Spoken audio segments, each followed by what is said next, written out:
Basta kasal, una ta nga mapinsar, kinahanglan ta maggasto. Saan nga ba aabot ang 5,000 pesos mo? Para sa iba, ang 5,000 pesos ang gamay gid lamang nga kantidad. Pero, para sa newlywed couple nga sanday Jejen Monreal kag Johnny Jan Makabuhay kang Antipolo City, sanda ka diyang nagpakasal nga may gasto nga wala nagsobra sa 5,000 pesos. Sa sangkay interview, ginpakigbahin kang bride nga DIY o kon do-it-yourself gid lamang ang andang kasal kag ang bayo na nga ginsuksok ang regalo ka anang nanay nga ginbakal naman sa Facebook Marketplace. Suno sa bride nga si Jejen, hindi man importante kung balaing grande o kung simple lang ang imong kasal.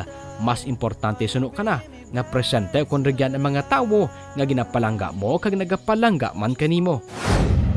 Panugyan na sa mga magkahagugma, mag-focus lang sa goals kag hindi pagpinsaran o kung pagsapakan ang mga ginahambal kang iba parte kaninyo.